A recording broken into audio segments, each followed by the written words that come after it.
मनोज पंडित जी, दो बातें हैं जो मुझे महत्वपूर्ण लगती। एक,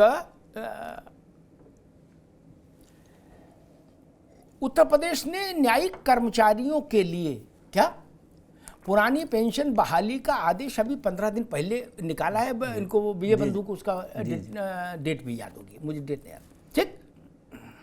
और भारतीय मजदूर संघ जो संघ परिवार का हिस्सा है, राष्ट्रीय स्वयंसेवक संघ की जो समन्वय बैठक होती है वर्ष में एक बार, ठीक, जिसमें सरसंघ चालक मौजूद होते हैं, जिसमें भाजपा और मजदूर संघ विद्यार्थी परिषद जैसे 36 संगठन एक ही आसन पर बैठते हैं, एक ही लाइन में, क्या, और सब अपना अपना प्रतिवेदन पढ़ते हैं। यानी जितनी आरएसएस का भाजपा उतनी ही मजदूर संघ, ठीक। अगर मजदूर संघ ने ये बात कही और वो भी लखनऊ की जमीन को चुना ये कहने के लिए कि भाई हमको ऐसा लगता है कि कर्मचारियों के पुरानी पेंशन की मांग को सरकारों को स्वीकार करना चाहिए, नहीं तो चुनाव में इसका खामियाजा भुगतना पड़ सकता है, इसके क्या संकेत माने जाएं? मनोज जी। अमिताभ जी, आप ही देखिए कि पहले भी हम लोग इसी मुद्दे पे डिबेट कर चुके हैं जी, आप ही के चैनल पे, आप ही के साथ। तो स्थिति यह है कि सरकार भी नीति नियत सब निर्धारित करने में जो कमेटी बनी है, वो कमेटी डिसाइड कर रही है, चीजों को बना रही है, और ये चुनावी मुद्दा नहीं है, ये तो चीजें चली आ रही है और होना है। चुनाव से पहले पहले इसका डिसीजन हो जाएगा, और जो हमारे देश बंधु जी नाराज हैं, जो व्यक्ति विजय बंधु जी नाराज हैं, वो खुश हो जाएंगे और इसका जो है एक अच्छा रास्ता निकलेगा। पर लेकिन एक मंथन करने तो दीजिए, एक मंथन हो जाएगा, ठीक है। उस मंथन के बाद कहते हैं ना कि दही है। अरे भाई मनोज पंडित, विजय बंधु जी कह रहे हैं आपके मुंह में घी शक्कर और मोतीचूर का लड्डू। नहीं, वो तो भाई है हमारे, वो कह रहे हैं अच्छी बात है, पर हमारा आप देखिए कि मोदी जी हर व्यक्ति के लिए, हर चीज के लिए संकल्पित हैं सोचने के लिए। आप इतना बड़ा महिला बिल पास कर दिया, इतनी बड़ी चीजें ले आए, तो ये भी तो हमारे भाई हैं, इनको हम कैसे भूल सकते हैं। बस थोड़ा सा समय चाहिए, उस समय में जो कमेटी बनी है, जो उसका ओपिनियन आता है, उसको सरकार ध्यान में रख के उसका भी जल्दी से जल्दी हम फैसला करेंगे। और मैं आपके मंच के माध्यम से बता दूं तो अच्छा ही होगा, और अच्छा होगा, बहुत अच्छा रिजल्ट निकलेगा उसका, बस थोड़ा समय दीजिए। विजय कुमार बंधु जी, मेरे ख्याल से भारतीय जनता पार्टी के पक्ष से पहली बार ऐसा वक्तव्य आया है इतने बड़े सार्वजनिक मंच पर। इससे पहले भारतीय जनता पार्टी की ओर से दूसरे किस्म के तर्क आते थे, लेकिन इस बार बहुत सकारात्मक बात आई है कि अच्छा होगा, लोकसभा चुनाव से पहले होगा। दूसरी बात, तीसरी बात, थोड़ा सा समय और दीजिए। क्या कैसे देखते हैं इस टिप्पणी को? क्योंकि ये तीनों चीजें बड़ी महत्वपूर्ण है और मैंने पहली बार सुनी है भाजपा के पार्ट पर। जी बिल्कुल सर, और मैं तो मनोज पंडित साहब को भी धन्यवाद देना चाहता हूं।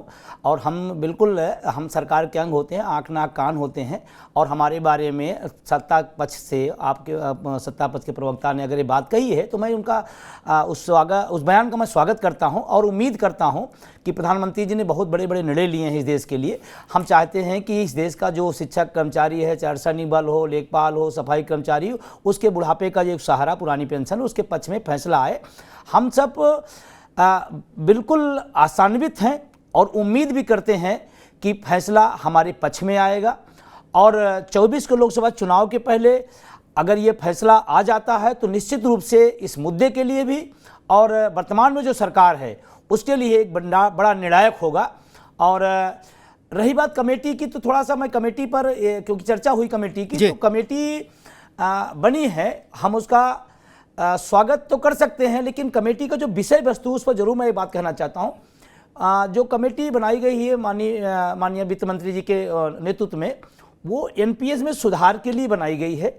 और हम सब एनपीएस में सुधार नहीं चाहते हैं, बहुत क्लियर कट हमारा फंडा है, हम पुरानी पेंशन हूबहू चाहते हैं जी। एनपीएस में अभी तक बहुत सारे सुधार हुए हैं और पिछले 20 साल तक, मैं बड़ी जिम्मेदारी से कहना चाहता हूं, पिछले 20 साल इस व्यवस्था को लागू हुए हो गया है और अभी तक पूर्णतः लागू नहीं पाई। जो व्यवस्था 20 साल में हम लागू नहीं कर पाए उसमें हम लोगों को क्या दे पाए। तो मेरा निवेदन है कि एनपीएस में सुधार के बजाय हूबहू पुरानी पेंशन पर आगे बढ़े तो ये बड़ा अच्छा होगा। बंधु जी, विजय भाई, बड़ी परिस्थितियां बदली हैं। आप ये देखिए कि परिवर्तन बहुत आवश्यक है। अगर इस परिस्थितियों के हिसाब, देखो प्राइवेटाइजेशन हो रहा है, चीजें हो रही हैं, देश तरक्की कर रहा है और बहुत तेजी से तरक्की कर रहा है। अगर सरकार कोई अच्छी नीति लेके आए जिससे आपका और अच्छा भला हो तो उसमें तो और खुशी होनी चाहिए। और आप ये देखिए, इतना 37 साल से लटका बिल, चीजें लटकी हुई, चाहे बेशक 2029 में मिले, तो एक चीज तो बनाई ना, एक प्लेटफॉर्म तैयार किया ना। तो वही हम लोग, सरकार जनहित के लिए है, आपके लिए सरकार है। ठीक मनोज पंडित, ठीक बात है। मुझे लगता है कि अभी वो विषय, उसका समय नहीं आया कि उस पर हम तर्क वितर्क करें। जब वो समय आएगा, एक कोई प्रपोजल आए ना, पहले प्रस्ताव तो आए सरकार का, तब ना उस पर चिंतन हो, उस पर अनुचिंतन हो, उस पर बहस हो।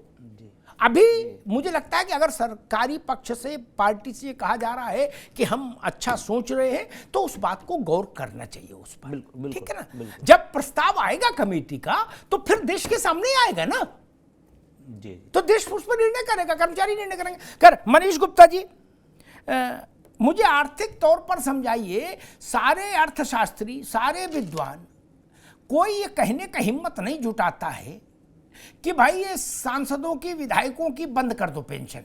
क्या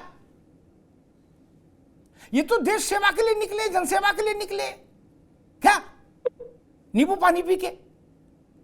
इनको क्या जरूरत इतनी लंबी लंबी पेंशन की? कोई नहीं कहता, ठीक, कोई ये नहीं कहता कि भाई जब बॉर्डर सिक्योरिटी फोर्स का आदमी अंधेरे में भटक रहा है एनपीएस के, तो जज साहब को भी भटकने दो। नहीं, सारे अर्थशास्त्री, विद्वान ऐसे ही लेख लैपटॉप पर छापते हैं, बोले कर्मचारियों को पुरानी पेंशन दे दी तो हाहाकार मच जाएगा टाइप का। नहीं, ये बात तो सच है, लेकिन इसका एक पहला बात तो यह है कि प्रधानमंत्री से लेकर किसी भी विधायक तक किसी को भी पूरे जीवन तक पेंशन नहीं मिलनी चाहिए। लेकिन जिन लोगों ने यह मुद्दा उठाया, उन्होंने कहा कि ईमानदारी से काम करने वाले नेता के पास अंत में कमाने के लिए कुछ होता नहीं, उसकी कमाई के साधन बंद हो जाते हैं। ये अलग बात है कि 10,000 में ऐसे 2 केस मिलते होंगे, पर ये लॉजिक की वजह से पेंशन जारी की गई। लेकिन फर्क वॉल्यूम का है। विधायकों, सांसदों को पेंशन मिलेगी तो कितने लोग होंगे? सब मिला के 15,000 लोग, 10,000 लोग। इससे ज्यादा जिंदा नहीं होंगे सांसद विधायक जो एक्स हैं। लेकिन सरकारी कर्मचारी और उनके बाद उनके स्पाउस, इन सबका जो नंबर है वो बहुत बड़ा है। सरकारी कर्मचारी ने पूरे जिंदगी काम किया, उसको हर साल फिक्स टाइम पे इंक्रीमेंट मिलता है, उसको पीएफ मिला, उसको ग्रेच्युटी मिली, उसको ईएसआई का बेनिफिट मिला। अब उनकी एक पेंशन भी एक डेफिनेट होनी चाहिए। कंपनी की जो बैलेंस शीट जैसे बनती है, देश की भी एक बैलेंस शीट बन रही है ना, हम अनलिमिटेड वे में नहीं ले जा सकते। अरे प्राइवेट वाले कर्मचारी ने क्या खाए, गुनाह किया है? जी बताइए, हमने क्या गुनाह किया है? हमें 30,000 मिलते हैं तो हमें कोई पेंशन नहीं मिलेगी, हम मिट्टी में मिल गए। क्या हमने 30 साल मेहनत नहीं करी होगी?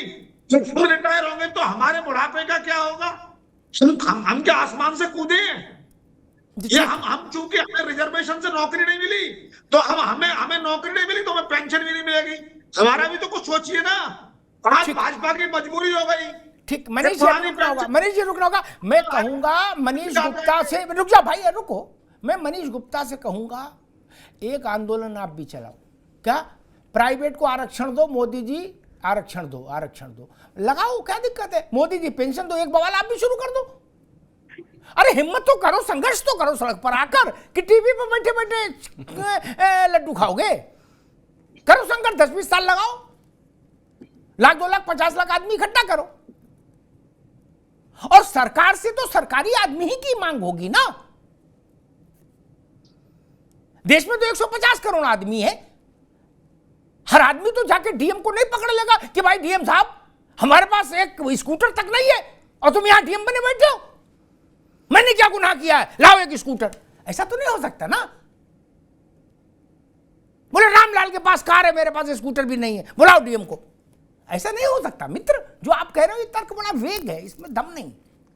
क्या दुनिया में कहीं इसमें दम नहीं। ठीक, रुक जाओ आगे दोबारा। अब इसलिए मैंने कहा आंदोलन शुरू करिए, फिर देखते हैं आगे जाके इसमें क्या स्थिति बनती है, लेकिन अभी शुरू करो। लेकिन फिर ये ऐसी एनार्की पैदा कर देगा कि सो के कोई भी आदमी उठा, बोलो भाई किधर है एडीएम फाइनेंस, बोलो बुलाओ उसको, है बोलो भाई हमारे पास गाड़ी कब आएगी, मैं देश का नागरिक नहीं हूं, मैंने वोट नहीं दिया। जो जिस संस्था में ऐसा नहीं चलता ना। सरकार जिम्मेदारी जिसकी लेती है, नौकरी में रखती है, उसकी जिम्मेदारी लेती है ना भाई साहब। कल को मान लीजिए कि केपी त्रिपाठी खड़े हो जाएं और कहेंगे भाई साहब हम 20 साल राजनीति में दिए, मैंने कोई गुनाह किया, ये ठीक है हमें टिकट नहीं दी पार्टी ने, हम सांसद नहीं बने, तो हमें आधी पेंशन लाओ, पूरी न सही कुछ तो लाओ। अरे भाई इमरती न सही जलेबी खिलाओ। ये आंदोलन अलग कर देंगे, तब क्या करोगे? और हमारे भाई कपीस जी भी आंदोलन करेंगे, ये कहेंगे अग्निहोत्री जी से आप गवाही ले लो, हम कितने साल से सक्रिय राजनीति में, सीजीएचएस का कार्ड बनाओ हमारा, ताकि हम समय समय पर विटामिन लेते रहें। तब क्या करेंगे? ये एनार्की हो जाएगी मित्र। इसलिए एक व्यवस्थित चीज व्यवस्थित होती है, अव्यवस्थित मत करिए उसको।